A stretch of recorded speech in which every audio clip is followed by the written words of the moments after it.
खबर उत्तराखंड देख रहे हैं आप सब और मैं हूं आपके साथ रूपाली शर्मा। तो चलिए बुलेटिन की शुरुआत करते हैं। उत्तराखंड में 30 अप्रैल से चार धाम यात्रा का आगाज होने जा रहा है, जिसको देखते हुए सरकार तीर्थ यात्रियों को हर संभव सुविधा मुहैया कराने की तैयारी में लगी हुई है। खासकर स्वास्थ्य सुविधाओं पर इस बार विशेष फोकस किया जा रहा है। प्रदेश सरकार की कोशिश है कि यात्रा में आने वाले तीर्थ यात्रियों को हर संभव और बेहतर सुविधाएं मुहैया कराई जा सके, खासकर स्वास्थ्य सुविधा, क्योंकि पिछले वर्ष स्वास्थ्य सुविधाओं में कई खामियां देखी गई, व्यवस्थाओं पर सवाल उठे और बड़ी संख्या में मौतों के आंकड़े भी सामने आए।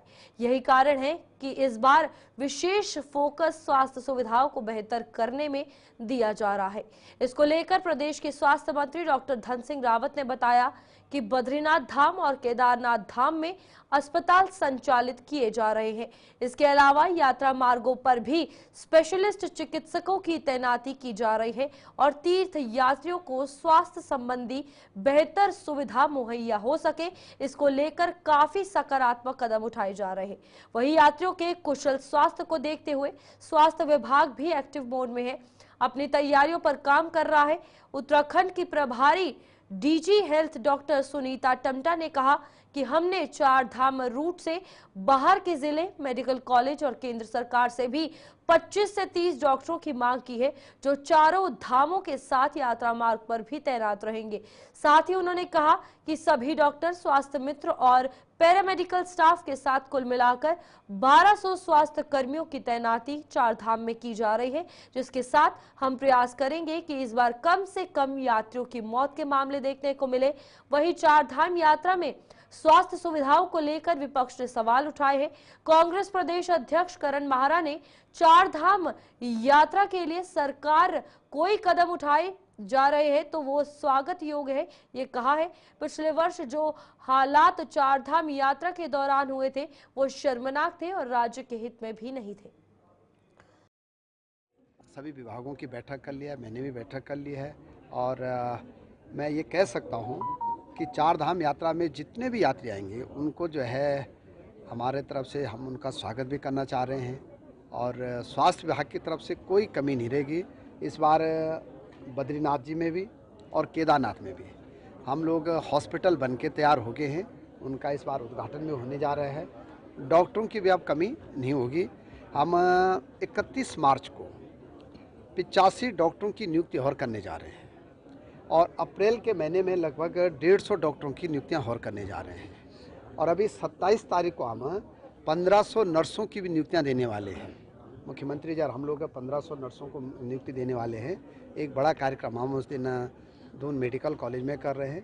तो अब हमारे पास नर्सिंग स्टाफ भी आ गया है, डॉक्टरों की भी धीरे धीरे कमी अब पूरी होती जा रही है। आप देख ही रहे हैं, आप तो मीडिया के लोग हैं, आप देख ही रहे हैं कि हमारा प्रयास कितना हो रहा है। भी हम लोगों ने नामित कर रहे हैं हम लोग, क्योंकि हमको बाहरी जिले से भी हम डॉक्टर्स मंगाते हैं, कुछ हम मेडिकल कॉलेज से मंगा रहे हैं और कुछ इस बार गवर्नमेंट ऑफ इंडिया से हमने जो डिमांड करी है अराउंड 25-30 के अराउंड कि हमको विशेषज्ञ वो भी दें, जैसे फिजिशियन है या सर्जन है, ऑर्थो है और गायनी। तो 4 स्पेशलिस्ट की डिमांड हमारी गवर्नमेंट ऑफ इंडिया से भी हुई है बात, तो शायद वो भी हम देंगे।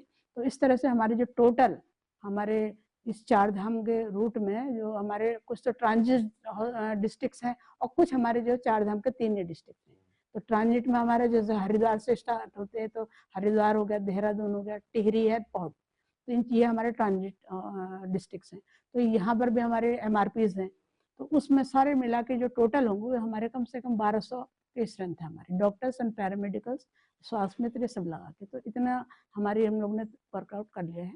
तो देखिए अब मतलब अच्छा रहना चाहिए, फीडबैक अच्छा होना चाहिए और हमारे ये हमारा वो रहेगा कि कम से कम कैजुअलिटी हो, कम से कम डेथ हो। देखिए, अगर चारधाम यात्रा के लिए वो कुछ कर रहे हैं तो मैं स्वागत करता हूँ, ये होना भी चाहिए, क्योंकि जिस तरीके से पिछले यात्रा में मृत्यु हुई थी वो शर्मनाक था और राज्य के लिए भी हितकर नहीं था। रही बात स्वास्थ्य सुविधाओं के बेहतर होने की, जो ग्रामीण क्षेत्रों में मैं जा रहा हूँ मेरे को तो कहीं अच्छा नहीं दिख रहा है। अस्पतालों में डॉक्टर नहीं है, दवाइयाँ नहीं है, पर्चे की कीमत तो बढ़ा दी लेकिन सुविधाएं नहीं बढ़ाई हैं। और धन सिंह रावत जी से आपके माध्यम से एक प्रश्न करना चाहता हूँ। एक ड्रोन से दवाई पहुंचाने का एक कार्यक्रम उन्होंने लॉन्च किया था, वो कहाँ है, उसके आज स्थिति क्या है, वो क्यों बंद हुआ चल रहा है नहीं चल रहा, चल रहा तो कहाँ चल रहा, कितनी दवाइयां उसे पहुंचाई गई, इसके बारे में धन सिंह रावत जी बताएं। दूसरा, अभी एक नियम है कि किसी भी अस्पताल में ऐसी दवाइयां नहीं रखी जाएंगी जिसकी एक्सपायरी जो है 3 महीने से कम रह गई हो या 3 महीने के आसपास हो। लेकिन जो दवाइयां पकड़ी गई हैं वो या तो एक्सपायरी डेट की पकड़ी गई हैं अभी बीच पे, और ऐसी पकड़ी गई है जिनकी एक्सपायरी डेट जो है बमुश्किल 2 महीने 2.5 महीने रह गए। तो ये ऐसे प्रश्न हैं जो उनकी बातों को मैच नहीं करते, तो उनको उत्तराखंड प्रदेश कांग्रेस कमेटी के वरिष्ठ नेता श्रीकांत धस्माना को कांग्रेस पार्टी में उपाध्यक्ष प्रशासन एवं संगठन की महत्वपूर्ण जिम्मेदारी सौंपी गई है। अपना दायित्व संभालने के बाद सूर्यकांत धस्माना ने कहा कि कांग्रेस अब अपने आप को जीवंत करने के लिए नए सिरे से काम करेगी।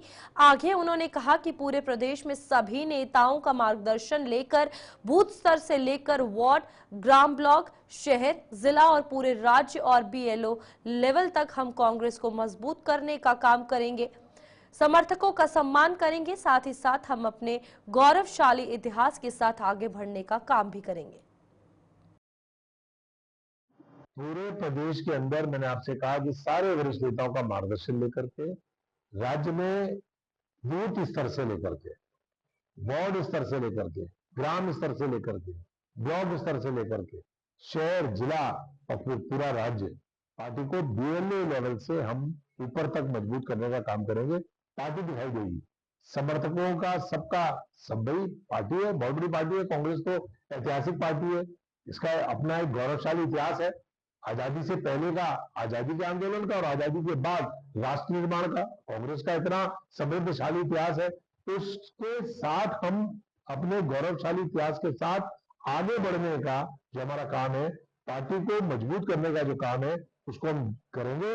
और देखिए, इतने सारे नेता हैं, बड़े बड़े नेता हैं, सबके अपने अपने कद है, अपने अपने समर्थक है। निश्चित तौर पे कभी कभी ऐसा लगता है कि धड़ों में बटी है, लेकिन ऐसा नहीं है।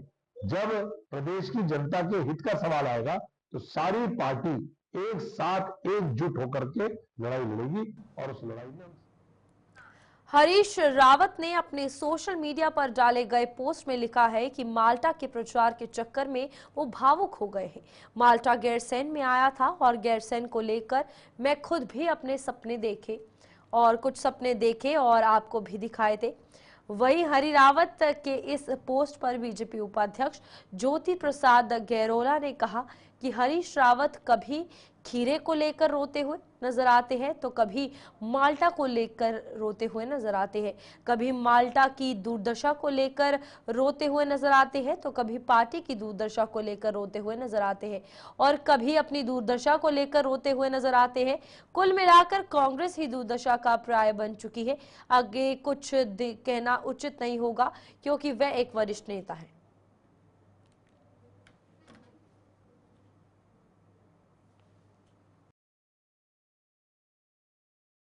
हरीश रावत जी कभी खीरे को लेकर रोते हुए नजर आते हैं, कभी माल्टा को लेकर रोते हुए नजर आते हैं, कभी अपनी पार्टी की दुर्दशा को लेकर रोते हुए नजर आते हैं, कभी अपनी दुर्दशा को लेकर रोते हुए नजर आते हैं। तो इसकी टोटल ही कांग्रेस एक दुर्दशा का पर्याय बन गई है। तो मुझे लगता है कि इससे ज़्यादा कहना भी उचित नहीं है। बहुत वरिष्ठ नेता हैं। देहरादून के थाना सहसपुर क्षेत्र के अंतर्गत धर्मवाला में एक मां ने अपनी 7 महीने की बच्ची को झाड़ फूंक के चक्कर में पानी की टंकी में डुबोकर उसकी जान ले ली। मामला विकासनगर के सहसपुर थाना क्षेत्र के धर्मावाला का है।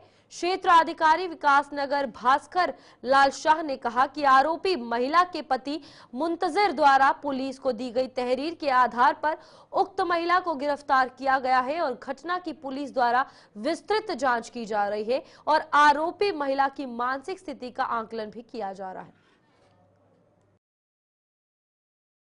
ये थाना सहसपुर के ग्राम धर्मावाला का मामला है, जिसमें एक व्यक्ति मुंतजिर द्वारा थाने पे तहरीर दी गई है कि उनकी पत्नी साबिया द्वारा उनकी 7 माह की एक बालिका बरीरा उमर को पानी की टंकी में गिराया गया है तथा अपनी तहरीर में यह भी उल्लिखित किया है कि बच्ची कई दिनों से बीमार चल रही थी और उसके डॉक्टर और झाड़ फूंक आदि भी चल रही थी, वो झाड़ फूक के लिए उसे ऊपर छत पे ले गई और फिर वापस जब आई तो और अपने कामों में लग गई। जब से काफ़ी पूछताछ के बच्ची के संबंध में पूछा गया तो फिर वो बच्ची पानी की टंकी में मिली। ये मुंतजिर और उनका भाई इस बच्ची को लेके अस्पताल गए, लेकिन डॉक्टर द्वारा उसे मृत घोषित किया गया। इस संबंध में उनके द्वारा दी गई तहरीर के आधार पर थाना सहसपुर पर BNS की धारा 105 के अंतर्गत अभियोग पंजीकृत किया गया है और जिसकी विवेचना चौकी इंचार्ज धर्मवाला श्री विवेक राठी द्वारा की जा रही है। आज उनके द्वारा साबिया को गिरफ्तार कर लिया गया है, जिसे माननीय न्यायालय। सितारगंज के आगरा वाले गुरुद्वारे में किसानों ने एक सभा की, जिसमें सितारगंज एवं आसपास के समस्त किसान उपस्थित रहे। सभा में किसानों की समस्याओं को लेकर चर्चा की गई। इस अवसर पर किसान नेता बलजिंद्र सिंह मान ने बताया कि किसानों का लगातार उत्पीड़न हो रहा है और इसी मुद्दे को लेकर के सभा में चर्चा की गई है। उन्होंने कहा कि किसानों की समस्याओं को लेकर आने वाले समय में एक महापंचायत का आयोजन सितारगंज में किया जाएगा। उन्होंने कहा कि महापंचायत में किसानों की फसल एवं जमीनों से संबंधित समस्याएं, मालिकाना हक, पराली को जलाने पर मुकदमे जैसी कार्रवाई को लेकर चर्चा की जाएगी। जैसे अध्यक्ष जी ने बताया कि सबसे बड़ी मांग MSP गारंटी कानून वो देश में सरकार ने वादा किया था, नहीं बनाया, ठीक है। और यहाँ तराई के जो किसानों की समस्याएं हैं, जलाशयों की समस्याएं हैं, 20 गाँव की ज़मीन की समस्याएं हैं, खाक की ज़मीनों की समस्याएं हैं, गन्ना मूल्य का भुगतान जो नहीं हो पाता समय पे, गन्ना का रेट नहीं मिल पाता, धान की फसल का मूल्य नहीं मिल पाता, MSP पे धान नहीं बिकता, यहाँ पे व्यापारी का धान MSP बिकता है, किसान का नहीं बिकता। तो उन सभी समस्याओं पे चर्चा करने के लिए अलग अलग क्षेत्रों से हमारे किसान लीडर आए हैं यहाँ पे तराई क्षेत्र के। तो एक सबके सुझाव लिए जा रहे हैं, सबके क्षेत्रों की समस्याओं को सुना जा रहा है और आने वाली महापंचायत की रूपरेखा तैयार की जा रही है। आने वाले समय में सितारगंज में तराई क्षेत्र में एक महापंचायत होगी, चौधरी राकेश टिकैत जी के नेतृत्व में यहाँ पे पंचायत होगी और जो भी यहाँ की समस्याएँ हैं वो उन समस्याओं का समाधान सरकार जब तक नहीं करती तब तक संघर्ष जारी रहेगा। और पंजाब के किसानों के साथ जो अत्याचार भारत सरकार ने और पंजाब सरकार ने किया है वो कहीं भी बर्दाश्त नहीं किया जाएगा। हम उसका विरोध करते हैं और आने वाले समय में एक संयुक्त किसान मोर्चा जो कार्यक्रम देगा उसके तहत हम पूरे देश में कार्यक्रम करेंगे और सरकार का, केंद्र सरकार और पंजाब सरकार का विरोध करेंगे। बहुत बड़ी समस्या है, MSP कानून बनाने के लिए संघर्ष कर रहे हैं, लगातार पंचायत कर रहे हैं, लेकिन आज तक ये सरकार ने MSP कानून नहीं बनाया। किसान के हालात जर्जर हालात हो गए, आत्महत्या कर रहा है, लाभकारी मूल्य से मिल नहीं रहा है। ये MSP कानून बनाने के लिए तैयार नहीं है। मुख्य मुद्दा ये है, सारी फसलें हमारी किसान पैदा करता है, उसका लाभकारी मूल्य नहीं मिलता। यहाँ जैसे बांध की समस्या है और भी समस्या है कई गाँवों की, उनके लिए भी किसानों ने कहा है। तो आज जो समस्या इस क्षेत्र के लिए उन पर विचार किया जाएगा। ये कार्य समिति की बैठक बुलाई गई है, पहली पंचायत है यहाँ कार्य समिति की।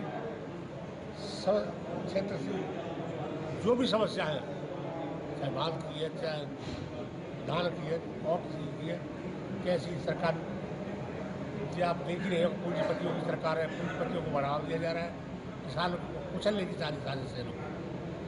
वहाँ पंजाब के किसान पहले 13 महीना रहे, तब हम लोग वापस कराए थे 3 कानून।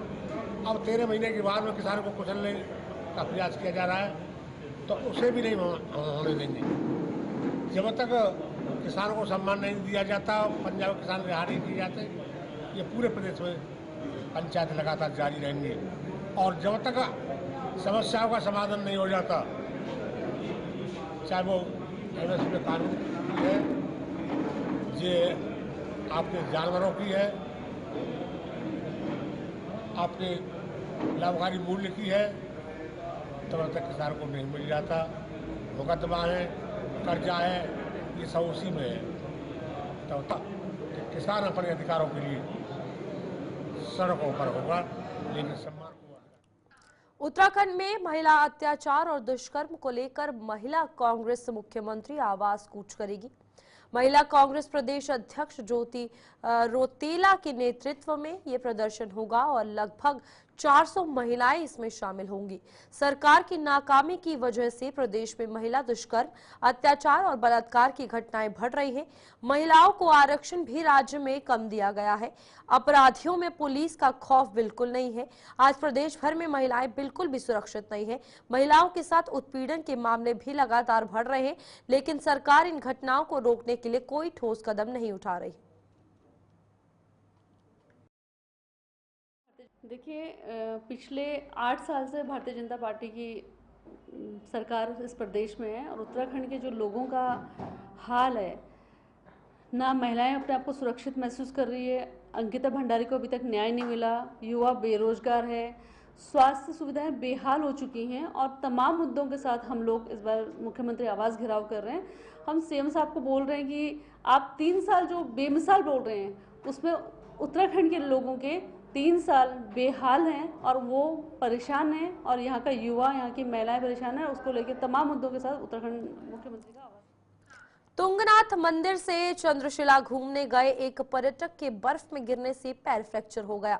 सूचना मिलने पर एसडीआरएफ टीम इंचार्ज आशीष डिमरी के नेतृत्व में टीम रतूड़ा से रवाना हुई। करीब 4 किलोमीटर की चढ़ाई चढ़ने के बाद टीम मौके पर पहुंची और स्ट्रेचर के माध्यम से पर्यटक को चौपता लाकर सड़क मार्ग से 108 के माध्यम से इलाज के लिए भेजा गया। दोस्तों के साथ चौपता से 4 किलोमीटर ऊपर चंद्रशिला घूमने गए दिल्ली निवासी पर्यटक आशुतोष का बर्फ पर गिरने से पैर फ्रैक्चर हो गया। किसी तरह पर्यटक ने सूचना पुलिस तक पहुंचाई। पुलिस की ओर से एसडीआरएफ टीम को जानकारी देने के बाद इंचार्ज आशीष डिमरी के नेतृत्व में टीम चौपता के लिए रवाना हुई। चौपता से 4 किलोमीटर पैदल चढ़ाई चढ़ने के बाद टीम मौके पर पहुंची और पर्यटक को प्राथमिक उपचार देकर स्ट्रेचर के माध्यम से हॉस्पिटल पहुंचाया। मेरा नाम आशुतोष कुमार है, मैं भागलपुर का रहने वाला हूँ। आज मैं गया था बस ऊपर घूमने के लिए मंदिर पे, तो आते समय मेरा पैर फिसल गया, इसकी वजह से मुझे थोड़ा इंजरी आ गया था। तो मैंने कांटेक्ट किया एसडीआरएफ और डीडीआरएफ की टीम को। तो कांटेक्ट करने के तुरंत बाद आ गए वो लोग और स्ट्रेचर पे मुझे नीचे लेके आए और यहाँ से अभी मैं एम्बुलेंस के द्वारा जाऊँगा हॉस्पिटल। एफसीआई गोदाम से विपणन अधिकारी रूबी खातून पर राशन डीलर द्वारा कम खाद्य देने और बदतमीजी करने के आरोप लगाए गए हैं। इन आरोपों के बाद देहरादून से डिप्यूटी मार्केटिंग ऑफिसर जांच के लिए रुड़की एफसीआई गोदाम पहुंचे, जहां उन्होंने राशन डीलरों से उनकी शिकायत सुनी। वहीं उन्होंने गोदाम के लोगों से जानकारी ली। इस दौरान उन्होंने राशन डीलरों को आश्वासन दिया कि जल्द मामले की पूरी तरह से जांच की जाएगी और दोषी कर्मचारियों के खिलाफ कार्रवाई भी की जाएगी। वहीं राशन डीलरों के अध्यक्ष अनीस गौड़ ने बताया कि उन्होंने अपनी सभी समस्याओं को डिप्यूटी मार्केटिंग ऑफिसर के समक्ष रखा है और उन्हें जल्द ही कार्रवाई का आश्वासन भी दिया है। सर, निष्कर्ष कुछ नहीं, इस पूरे मुद्दे को सुना गया है और इसमें आगे फर्दर कार्रवाई के लिए हम लोग कोशिश करेंगे कि ये ऐसा ना हो। हालांकि प्राप्ति रसीद इनसे ली गई है, उसको एक बार डेटा में चेक करेंगे और उसके बाद ही हम इस पर कुछ कार्यवाही आगे आपको बता पाएंगे। तो आपको पता होगा कि किस तरह की शिकायतें आ रही हैं, है ना? तो नहीं, प्लीज़ आप अपनी तरफ से वो करिएगा, इस चीज़ को बता दिया, उस चीज़ को हम लोग देखेंगे और इस चीज़ को कोशिश की जाएगी कि इस चीज़ को पूरी तरीके से राशन डीलर अभी आपके सामने ही बाहर गए हुए हैं, तो उनको कार्यवाही के लिए बोल दिया गया, देखेंगे उस चीज़ को हम लोग। ऐसा है ना, जो उनकी समस्याएं हैं त्वरित रूप से उस पर यही किया जा सकता है कि उस मामले को सुना जाए, समझा जाए और उस पर थोड़ा जांच हम अपने स्तर पे करें और फिर ही हम उस पर कुछ आपको बता पाएंगे ना। मैडम को आरोप लगाए जाते हैं, कई विवाद इनके साथ। जी, मैं उनसे बात करी है, मैं आपको तभी बता पाऊंगा जब पूरी तरीके से इस बारे में मैं जांच कर पाऊँ, दोनों पक्षों को सुन पाऊँ, तभी मैं कोशिश की जाएगी कि जल्दी से जल्दी इस जांच को पूरा किया जा सके। अभी उसके बारे में मुझे कोई जानकारी नहीं है ना। तो यहाँ हमारे एक यहाँ MI है रूबी खातून, तो जब से लगभग वो 2 साल हो गए यहाँ आई थी, जब से वो यहाँ आई है तब से सभी डीलर उससे परेशान हैं। अब परेशानी का मेन कारण ये है कि हर आदमी को इज्जत चाहती है, कोई छोटा या बड़ा, और वो वहाँ उसके अंदर कोई ऐसा नहीं है कोई उसके बाप की उम्र का हो, उसके साथ भी बदतमीजी, भाई की उम्र का हो, छोटा बड़ा, मतलब कुछ नहीं समझती। सबसे बड़ी बात तो ये है वो यह व्यवहार होना चाहिए। लगभग जब से वह ये तब से लगभग मैं मानता हूँ कि यहाँ के 50% से ज़्यादा डीलर के साथ में उसकी बोलचाल हो।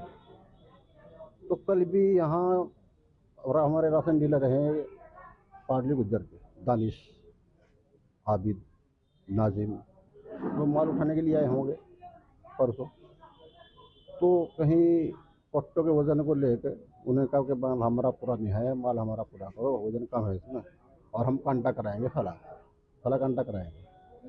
तो उन्होंने कहा कि कांटा नहीं होने का, जहाँ मैं कहूँगी कांटा वहाँ होगा। इस बात को लेकर उनके साथ बहसबाजी, उनके साथ कोई बदतमीजी करी। तो मैंने ये कांटा को कहे का घोटाला होगा सर, जब कांटा हो गया, वेट आ गया, हम संतुष्ट हो गए। हम तो संतुष्टि चाह रही, हम चाह रहे कि फला कांटा सही है, वहाँ हमारा वेट करा दो। जब तक गोदाम में कांटे वैसा चल रही है प्रक्रिया शासन द्वारा, जब तक गोदाम में कांटे नहीं लगते तब तक ये परेशानी है। तो गोदाम में कांटे लग जाएंगे, फिर यहाँ से लग जाएगा। अधिकारी पर पहुँचे, हमने उनकी बात, उनके सामने अपनी बात रखी है, हमने कहा। चलिए अभी के लिए बुलेटिन में इतना ही। खबरें आगे भी जारी रहेंगी, आप देखते रहिए गुलिस्तान न्यूज़।